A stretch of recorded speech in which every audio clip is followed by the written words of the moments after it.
Hari ini kita bahas tentang kekuatan iman. Saudara yang kasih dalam Tuhan, semakin gedung itu tinggi, semakin pondasinya dalam. Betul? Artinya apa? Semakin ada tantangan dalam hidup kita, semakin ada masalah dalam hidup kita, semakin harapan itu tambah besar. Nah, pada waktu saya bertobat percaya Tuhan Yesus, saya diajar doa Bapa kami. Sampai sebulan 2 bulan tidak hafal-hafal. Nah, waktu itu saya tanya sama satu pendeta, Pak Stefanus Pinggi. Pak Step, Pak Pinggi, ajarkan saya satu doa saja yang singkat, ilmu pamungkas. Kenapa? Lah saya doa Bapak kami tidak apal-apal. Langsung Pak Pinggi ngomong ini, udah kamu tak ajari satu doa saja. Dan satu doa itulah yang saya pakai seumur hidup. Waktu itu dia ngomong sama saya, doanya ini, darah Yesus. Darah Yesus sucikan tubuh jiwa rohku. Darah Yesus bentengnya aku. Apa enggak? Oh ini apa? Nah, sejak di tahun 93. Dengan satu iman, yaitu harapan. Adanya perlindungan, adanya benteng Tuhan. Ingat saudara, kita percaya bahwa Tuhan melindungi, membentengi kita. Amin. Nah, apa yang terjadi? Ada satu harapan, bahwa ada perlindungan, ada benteng. Suatu kali, ini hal yang sederhana. Waktu itu saya ada di sekolah Alkitab, saya doa menyembah Tuhan. Zaman itu ada yang namanya itu lagu ini. Betapa besar kasih-Mu Allahku, sehingga Kau berikan Yesus padaku, supaya aku tidak binasa, melainkan beroleh hidup yang lama sekali ya. Betul? Nah, saya nyanyi lagu itu. Saya doa, karena kita apalagi hanya doa itu aja. Darah Yesus sucikan tubuh jiwa rohku. Darah Yesus bentengi aku. Tiba-tiba ada seorang pemuda homo. Saya doa sendiri adalah si homo ini datang. Wah, ini benar-benar kejadian. Homonya ini jalannya gini-gini. Nah, dan homonya ini terlibat kuasa gelap. Dia belajar ilmu perdukunan, dulunya laki-laki normal. Disuruh kungkum di sungai, enggak taunya dukunnya homo, disikat dari belakang. Disodomi. Nah, nular itu saudara. Akhirnya dia jalannya gini. Enggak bisa lurus. Nah, apa yang terjadi? Waktu itu saya di tempat doa sendiri. Saya doa darah Yesus sucikan tubuh jiwa rohku. Tiba-tiba dia megang saya. Plak gitu. Belum sampai nyentuh. Langsung kesurupan. Langsung itu kesurupan. Saya doa. Dalam nama Yesus, setan keluar. Darah Yesus hancurkan kutuk.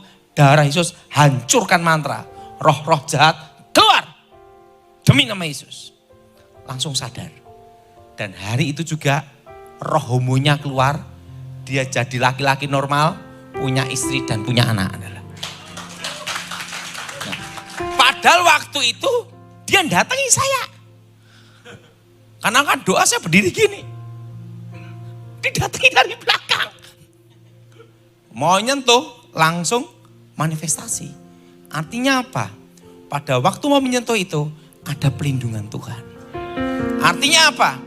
Iman itu meyakini, mempercayai adanya apa? Perlindungan. Kuasa darah Yesus. Nah saudara, saya banyak belajar saudara ya tentang memberi. Saya jarang khotbah tentang memberi Pak. Tapi ini punya pengalaman yang saya tidak bisa lupa. Makanya dasar dari iman adalah harapan. Satu kali saya dikasih Tuhan tugas. Daud, kamu pergi ke Kalimantan Barat. Di sana engkau kuajari untuk berperang. Saya masih ingat itu. Saya dikasih uang mama saya 100.000 rupiah. Uang 100.000 rupiah. Rupiah loh, bukan dolar. Saya dikasih tiket kapal, namanya kapal Binaya. PP. Nah, waktu itu saya di kapal, masuk ke kapal barang. Nah, di situ bebek, kambing, sapi ada di situ. 2 malam di situ bersama beol, kambing, sapi itu dah di situ. Nah, karena uyuk-uyukan gini, ada pendeta. Tiba-tiba dok kebentur kepalanya, bocor. Tiba-tiba Tuhan beritahu saya, Daud, ada apa Tuhan? Berikan uangmu semua ke dia. Waduh, iman juga harus berhikmat juga, betul? Nah nanti uang 100.000 ini saya kasihkan, nanti saya ke Kalimantan makan apa, betul? Iman juga dipikir, betul enggak? Nah, waduh 100.000. Saya pendeta ini kepala bocor. Saya ngomong sama Tuhan, Tuhan, dia 25.000, saya 75.000 rupiah aja. Karena ini satu-satunya uang saya yang diberikan mama saya. Tuhan ngomong tidak bisa. Saya ngomong udahlah 50%, 50.000, saya 50.000. Tuhan bicara tidak bisa. 75.000, saya 25.000. Tuhan ngomong tidak bisa.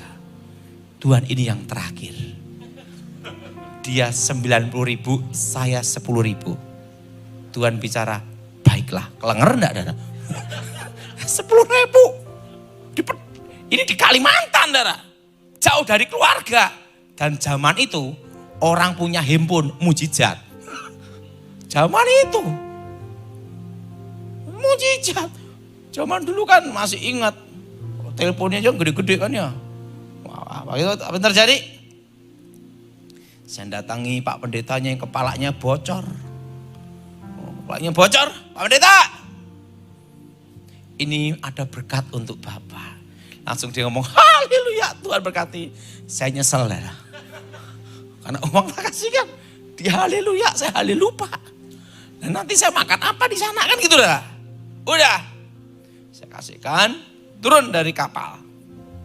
Wah baunya beol-beol kambing macam saya teler gini dah. Nah sampai dijemput sama gereja. Saya masih ingat itu. Naik truk. Suruh jalan. Apa yang terjadi? Tiba-tiba saya diutus. Saya doa di Singkawang, saya masih ingat. Itu di pinggir sungai. Saya masih ingat itu zaman itu ikan arwana masih jadi ikan goreng. Saya doa. Di gereja itu saya berdoa di pinggir sungai. Tuhan, aku harus kemana? Kedua, aku makan apa? Kan gitu dah. Ini uang 10.000, saya ditugaskan ini 1 bulan. Aku bisa makan tidak? Nanti kalau uang 10.000 ini habis, gimana kisah selanjutnya? Betul? Betul? Saya doa. Saya buka mata. Saya lihat langit terbuka. Ada seekor burung putih turun. Turun dari langit. Membawa setangkai daun zaitun. Begitu sampai kepala, ada minyak. Aku melangkah di depanmu. Jangan takut. Nah setelah itu, lepas itu saya doa. Pak Pendeta beritahu saya, teman saya ditugaskan di Singkawang, Pontianak. Saya ditaruh di mana? di daerah pedalaman, dekat dengan Songkong, itu di Kalimantan Barat. Dan di sana dapat berita orang makan orang, kanibal. Dan ada budaya kayau, penggal kepala. Sekarang bayangin, udah 10.000 resiko kanibal lagi. Waduh. Udah, jalan saya. Dari Singkawang ke Sanggolido. Dari Sango, waktu itu Sanggolido ada kerusuhan. Saya berangkat jalan kaki. Jalan kaki sampai tujuan 1 malam. Dan waktu itu tidak ada bisa naik sepeda motor. Karena itu tengah hutan. Ini jalannya segini, bawahnya itu jurang. Terjang gitu. Dan apa yang terjadi? Saya bawa 10.000 sampai di sana.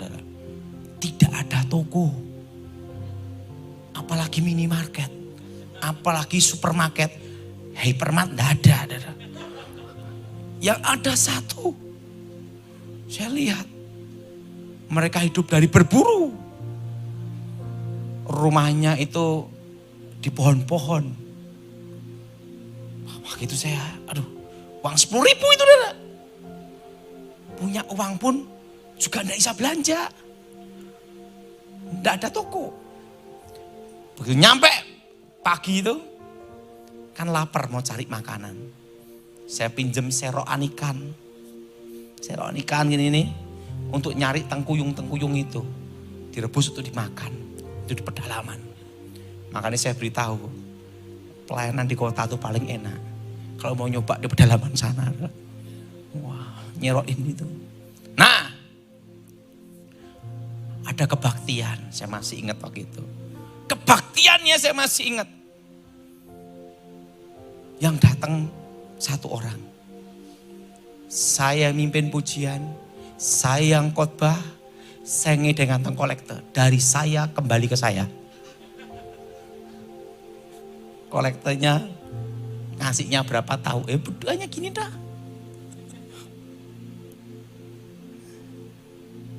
Nah, waktu saya doa. Makanya saya beritahu. Dasar iman dan harapan. Adanya perlindungan Tuhan.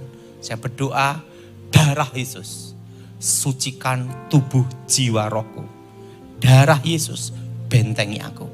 Ingat. Pendeta itu ngajarkan saya doa singkat itu aja. Dan dia ngasih ayat. Mereka orang-orang percaya mengalahkan iblis dengan darah anak domba. Amin. Saya doa darah Yesus. Tiba-tiba komando terbang. Saya tengking jatuh. Kunci terbang, tengking jatuh. Bisa doa darah Yesus. Nah setelah itu saya kasih minyak urapan. Tahu enggak kenapa rumah-rumah kita dikasih minyak urapan? Sebagai tanda itu milik Tuhan. Makanya kalau doa untuk minyak urapan, saya minyak yang belum pernah dipakai. Doanya seperti ini. Ikut saya. Darah Yesus, sucikan minyak ini. Menjadi minyak yang kudus. Darah Yesus, sucikan minyak ini. Meteraikan dengan Roh Kudus. Menjadi benteng yang kudus. Benteng Allah Maha Tinggi. Demi nama Yesus. Tak kasihkan, itu pertama kali saya belajar arti minyak urapan. Bahwa itu tanda milik Tuhan. Setiap pintu-pintu saya olesi minyak. Mando itu terbang. Tung! Itu hanya ngitari ini. Mau masuk pintu enggak bisa. Berputar gini terus. Terus. Nah, guci-guci terbang. Beng, beng, beng, beng. Mau mendekati itu enggak bisa. Baru saya mengerti. Minyak urapan itu ada gunanya. Sebagai tanda milik Tuhan. Apa saudara? Sebagai apa? Sebagai tanda milik Tuhan. Dan apa yang terjadi? Kasihnya itu. Hari Minggunya saya masih ingat. ada kebaktian. Nah, karena gerejanya itu sepi, hanya satu orang, itu pun tempatnya kayak gubuk gitu, saudara. Nah, minyak itu saya oleskan. Maka gereja juga perlu dikasih oleh minyak urapan pintunya sebagai tanda milik Tuhan. Nah, setelah itu, wah tiba-tiba ada bunyi, wah ramai sekali. Hati saya senang. Mungkin mereka mau kebaktian. Nggak taunya apa, mangkok merah berjalan. Artinya perang. Waktu itu saya didatengin. Kepala suku sama kepala adat. Dia tatap saya tatap dia. Tatap-tatapan gini. Doa yang diajarkan itu saya ucapkan lagi. Saya nyapanya itu doang. Sampai seumur hidup, sampai sekarang. Darah Yesus sucikan tubuh jiwa rohku. Darah Yesus bentengi. Darah Yesus hancurkan mantra. Hancurkan kuasa gelap. Kepala suku, kepala adat ambruk. Satu kampung bertobat semua. Nah, waktu itu pendeta Matius mau yang baptis. Itu sampai dia gini-gini. Wah, karena apa? Nah, saya masih ingat waktu di pedalaman itu mau buang air besar. Ngomong, Pak Daud, ada apa? Sebelum Bapak ke sungai itu, tolong bawa tongkat ini. Ini tongkat apa? Ini berguna seperti tongkatnya Musa. Nanti Bapak akan mengerti katanya. Nah, saya kasih tongkat. Mau baru gini, ditunggu babi-babi. Babinya liar. Jadi begitu gini, langsung bisa jengkelit. Jadi gunanya tongkat tuh gini. Katanya tongkatnya Musa. Waduh. Dan apa yang terjadi? Karena kepala suku, kepala adat bertobat. Otomatis buruan pertama dapat rusa. Kasihkan saya. Babi hutan yang pertama kali makan. Selama sebulan. Uang 10.000 itu tidak berkurang, tidak bertambah. 10.000 itu. Karena apa? Makannya saya dikasih mereka semua. Sampai saya pulang, sampai ke Solo, ke rumah orang tua saya. Uang 10.000 itu tetap utuh. Saya kasihkan mama saya. Artinya apa saudara? Kalau kita dengan percaya dengan iman, pasti dipelihara Tuhan. Nah, bayangan 1 bulan itu saudara. Dan saya masih ingat, doa darah Yesus itu yang saya hafalkan terus. Dari itu saya mulai belajar. Coba darah Yesus ini saya gunakan untuk apa? Suatu kali saya masih ingat ada seorang dukun. Dukunnya ini punya ilmu gaib, ilmu magic. Ilmu gaib-gaib. Makanya doa seorang anak untuk orang tuanya. Dengan harapan orang tuanya bertobat. Itu pasti dijawab Tuhan. Karena semakin harapan itu kuat. Semakin iman kita bertambah. Semakin kita yakin Tuhan pasti jawab. Apa yang terjadi? Anak perempuan ini masih SMP. Dia hanya berdoa, Tuhan jamah ayahku supaya bertobat percaya Yesus. Waktu itu saya baru bertobat. Saya datang ke tempatnya dia. Saya dikasih tahu anak perempuan ini. Pak Daud, bapak saya itu dukun. Pelihara ilmu gaib, magic-magic, setan-setan. Sampai wajah kayak setan. Pak Daud, berani gak hadapin? Berani. Kalau saya langsung ngomong berani dulu. Sikat dulu urusan belakang gitu dah. Itu. Berhadapan gini. Waktu berhadapan gini. Dia ngomong sama saya. Daud, ini katanya bekas punya ilmu. Kita bertarung di sini. Oke. You jual, saya beli. Kan gitu dah. Ada? Saya ngomong sama anak perempuan ini. Tolong siapin kacang. Setelah itu siapin kopi. Loh untuk apa Pak Daud? supaya enggak ngantuk. Kan malam-malam ya. Kan enggak tahu kalau pertarungan ilmu itu sampai berapa lama enggak tahu. Berhadapan gini. Waktu berhadapan gini. Saya hanya doa satu. Makanya sampai sekarang anak saya, istri saya tak ajari doa itu. Doanya singkat, tapi yang penting percaya.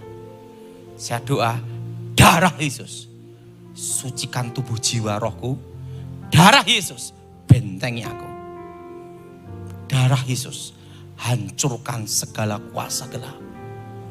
Waktu berhadapan gini, saya berhadapan dengan dia. Dia tatap saya tatap dia sambil makan kacang. Saya minum kopi, dia tatap-tatapan gini terus. Saya doa, tak ucapkan. Darah Yesus, sucikan tubuh jiwa rohku. Darah Yesus, bentengi aku.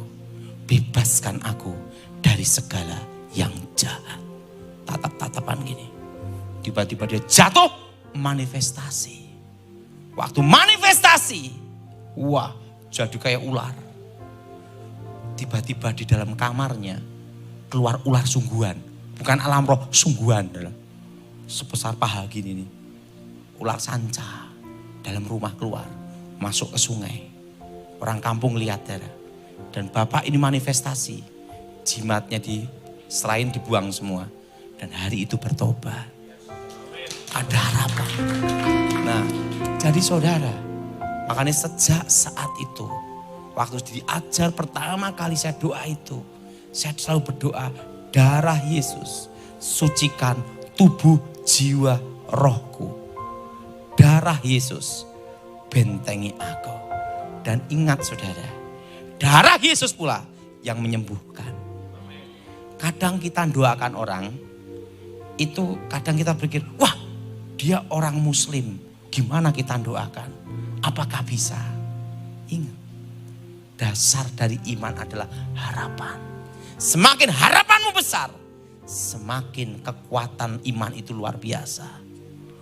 Suatu kali saudara, saya masih ingat di notaris ini. Di notaris ada seorang ibu sama suaminya terkena rentenir. Ibu ini berjilbab, dia muslim. Apa yang terjadi? Dia kena rentenir, rentenirnya Kristen. Omongnya haleluya terus. Tapi rentenir. Aduh.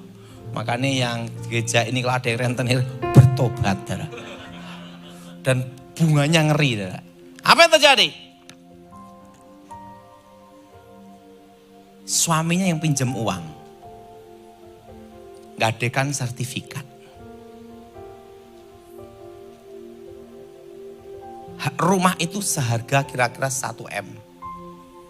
Tapi rentenir menekan. Harus sekian. 400 sampai 500.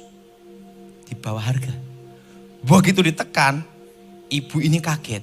Kok tiba-tiba utang sertifikat sudah digadekan. Saking kagetnya, syok. Serangan jantung. Waktu serangan jantung, ini udah kayak biru gitu. Udah gini dong. Saya ada di situ. Karena kebetulan saya ada transaksi sewa menyewa ke notaris itu. Saya bingung ini Dara. Kalau saya doakan, nanti repotnya kristenisasi.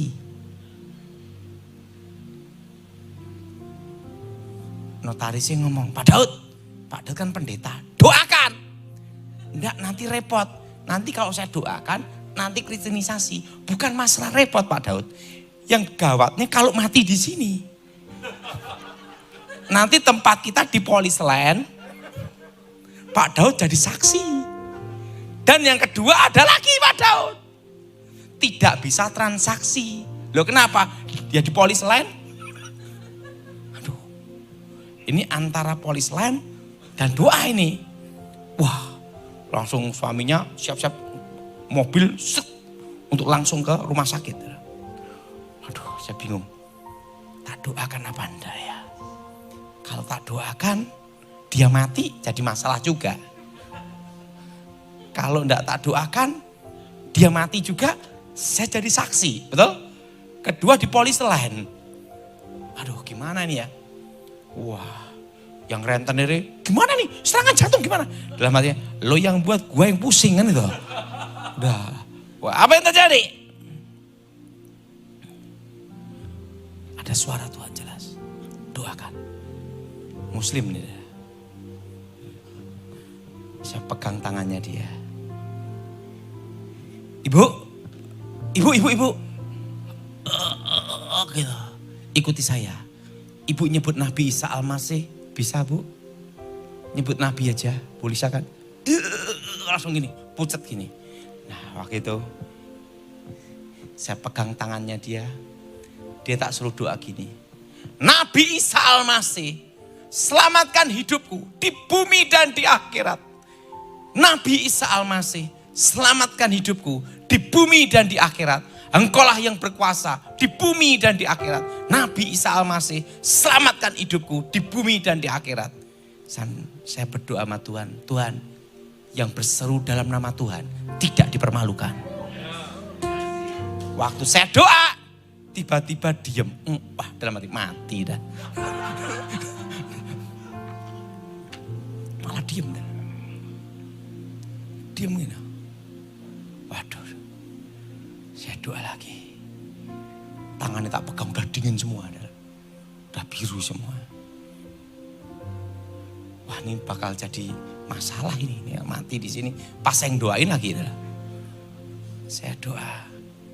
Notarisnya ngomong. Pak Daud gimana? Kita doa. Nabi Isa Al-Masih. Selamatkan hidup dan di bumi di akhirat. Saat itu saya doa, ibu itu gini. Saya doa, darah Yesus hancurkan kutuk, darah Yesus hancurkan mantra, darah Yesus bebaskan, darah Yesus sembuhkan. Tiba-tiba gini lagi, ibu ini langsung duduk, berdiri, hidup, sembuh. Begitu langsung bagian kirinya pegang.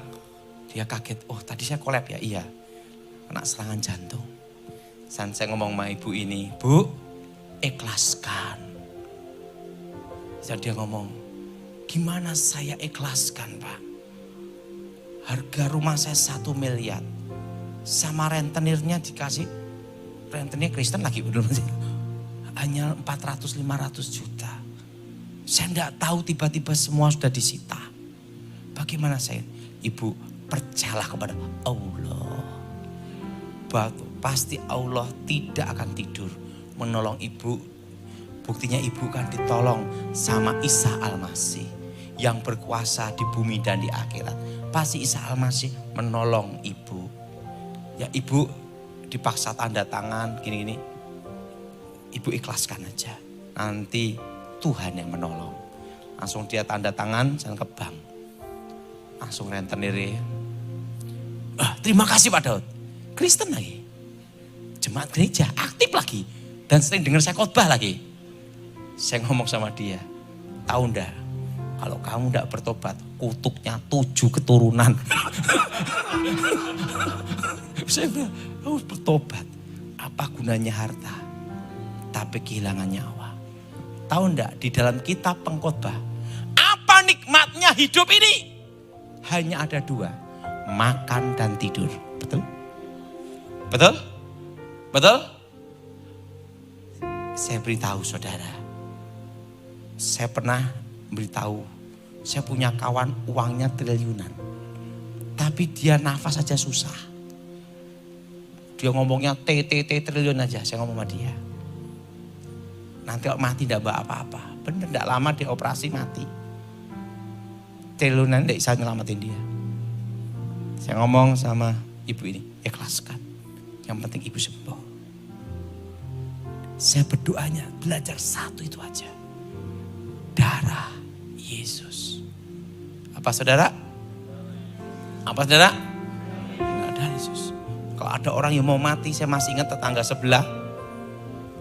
Ada jimat ditaruh di badan. Saya masih ingat. Ditaruh di badan. Itu udah umur 80 lebih. Enggak gerak. Secara medis dokter mengatakan udah mati. Tapi itu masih bisa bernapas. Modelnya gini. Tapi anehnya, waktu jam makan langsung bangun. Makan gini. Wow. Setelah makan habis gini lagi.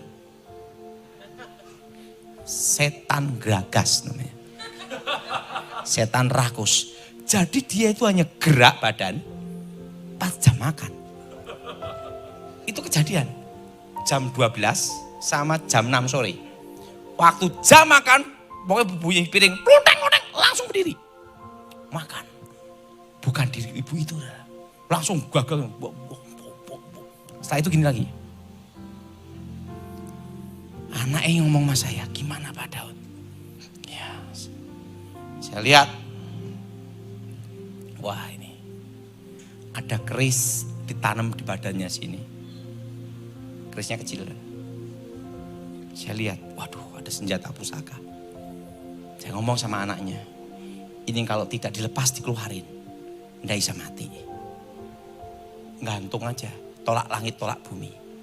Tapi sebelum saya doakan, saya minta tolong. Panggil keluarganya dulu rundingan. Kenapa? Ini kalau dilepas mati, siapa yang tanggung jawab? Gitu.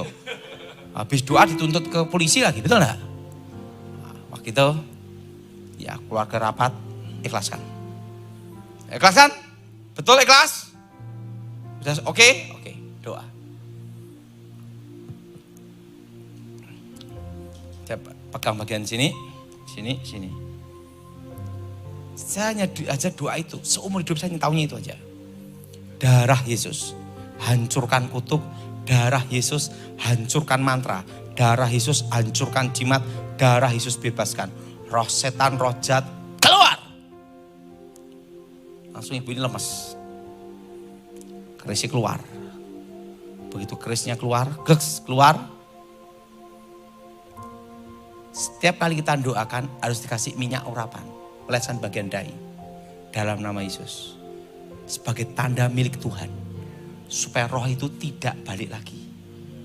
Makanya kalau kita doakan, itu harus kasih minyak Nah, untuk apa minyak urapan?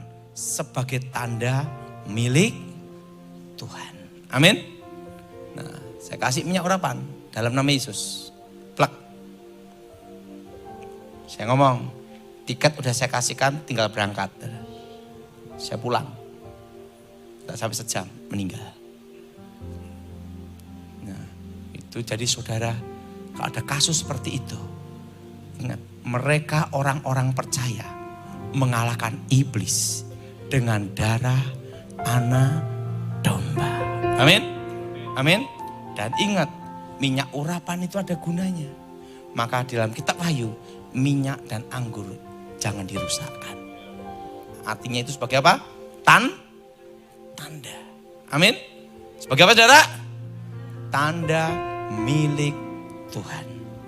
Saya pernah nangani kasus di Surabaya. Punya jimat batu. Namanya siapa Pak itu sih masih. Nah jimatnya batu. Ini Pak Irman dilempar. Peng! Dibuang ke sungai. Besok balik lagi. Buang lagi sampai luar pulau. Pung! Besok balik lagi. Buang! Besok balik lagi. Dia punya keris-keris dan punya jimat kebal. Jimat kebal. Waktu itu saya diajak kakaknya, jemaat gereja, minta saya doakan dia. Dia pamerkan ilmu kebal. Sirat Carter digini-gini kan. Di depan saya. Wah, ditunjukin gini. Nah, ditunjukin gini. Wah, rambutnya di Carter gini. Nggak mempan. Wah, langsung dia gini-gini. Wah. Dia demo. Kalau Pak Daud bisa bikin saya tembus senjata, saya masuk Kristen. Oh, untung saya udah bertobat. Kalau belum bertobat, mati dah. Nah, sikat habis dah. Waktu itu dia ngomong, kebal. Tunjukkan depan saya. Boleh saya nyoba? Boleh saya nyoba? Buktikan. Saya hanya doa apa? Darah Yesus, blek ambruk darah. Langsung ndak usah pakai karter, rambutnya tak gini rontok. Langsung bertobat. Jadi ingat, dari iman kembali ke iman. Jadi engkau belajarlah berdoa. Darah Yesus. Apa saudara? Apa saudara? Darah Yesus. Sucikan tubuh, jiwa, rohku. Kenapa roh perlu disucikan? Ingat, ada dosa yang mencemari roh, yaitu dosa perzinahan. Pada roh kita lah yang berhubungan dengan Tuhan. Kalau kita ada dosa perzinahan, bagaimana kita berhubungan dengan Tuhan? Makanya roh kita perlu disucikan dengan darah Yesus. Nah, pendeta itu ngajarkan saya. Darah Yesus sucikan tubuh jiwa. Jiwa kita sering ada keracunan, betul? Tubuh kita sering ada cemar dosa, betul? Makanya itu harus lengkap. Ini semua, darah Yesus sucikan tubuh, jiwa, rohku. Jelas? Dan itu saya semua, darah Yesus bentengi aku, bebaskan aku dari yang jahat. Nah ini yang terakhir.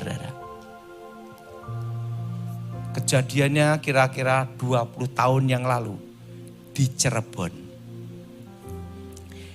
Di situ ada orang tuanya, gerejanya, orang tuanya pendeta Yuda Mayol. Hah? Nah. Ada satu orang Madura, non-Kristen, dan fanatik. Orang Madura tahu sendiri kan? Fanatik dan keras. Dan Madura ini kemana mau membawa celurit. Celuritnya udah kayak bulu ayam gitu loh. Wah, kemana-mana bawa celurit. Nah, tapi dia punya istri orang Kristen. Jadi beda agama. Apa yang terjadi? Istrinya itu cerita tentang saya bertobat. Orang Maduranya ngomong gini, iya gitu lah. Kalau Daud Tony bisa ke rumah saya, itu tanda saya dikasih tanda sama Tuhan. Bahwa saya harus ke gereja. Dia ngomong gitu sama istrinya.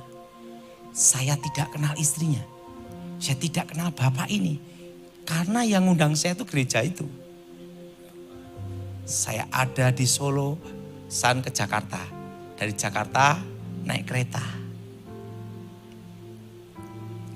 Di tengah perjalanan, tiba-tiba Tuhan bicara pada saya. Daud, ada apa Tuhan? Hari ini engkau harus langsung datang ke rumah namanya ini. Dan kau harus menginap di sana. Ada apa Tuhan? Lakukan. Saya dijemput dari gereja. Udah disiapin pastori. Pak Dok mau ke hotel siapin hotel ini. Tidak. Saya mau nyari satu orang. Namanya ini, istrinya ini. Pak, istrinya itu jemaat gereja kami. Suaminya bukan orang Kristen dan fanatik, orang Madura. Saya ngomong, saya harus nginep di rumahnya dia. Nah, padahal enggak tahu mereka baru ngomong apa. Waktu saya datang, ketok pintu. Istrinya panggil suaminya. Pak, ini Daud Tony mau nginep di rumah kita. Langsung dia bawa celuritnya gini. Hah? Kan dia udah ngomong. Kalau datang ke sini dia mau bertobat. Hari itu juga hari pertama dia ke gereja. Nah, apa yang terjadi? Rompi-rompi kebal apa itu diserahin ke saya doakan bertobat. Terusan dia ngomong sama saya, Pak Daud kan belum kenal saya dan belum kenal istri saya. Sebenarnya gimana kisah ceritanya? Saya ngomong, pada waktu saya di Jakarta naik kereta, makanya saya beritahu, keselamatan itu anugerah. Orang bisa percaya itu karena anugerah. Iman adalah harapan. Apa yang terjadi? Pada waktu ada di kereta, ada satu suara bicara pada saya. Dan itu suara Yesus Kristus. Bahwa saya harus nginep di rumahmu. Sampai acara gereja selesai. Langsung dia berkaca-kaca gini. Udah, saya ngomong sama istri saya, kalau orang itu, bekas dukun hebat itu, bisa ke rumah saya mau masuk Kristen. Ini bukan hanya masuk, malah nginep. Saya bertobat. Di situ saya baru mengerti, saudara. Ingat, apa yang didoakan istri ini tidak sia-sia. Doa lahir dari iman, artinya lahir dari harapan. Apa saudara? Lahir dari apa, saudara? Harapan. Itu dasar dari iman. Jadi apapun tantangan, apapun badai, percaya engkau masih ada kesempatan. Walaupun kesempatan itu hanya 1%. 1% itu bisa dirubah Tuhan. Jadi saudara percaya harapan. Jadi saudara mulai belajar berdoa mulai hari ini. Ini saya semua, darah Yesus sucikan tubuh, jiwa, rohku. Kenapa tubuh, jiwa, rohku? Ingat, kadang roh itu cemar karena ada dosa masa lalu. Jiwa kadang diracuni oleh akar pahit dan dendam. Betul? Tubuh kedagingan. Betul? Nah, makanya saudara mulai hari ini berdoa. Makanya saya kalau makan, minum, apa semua doanya itu.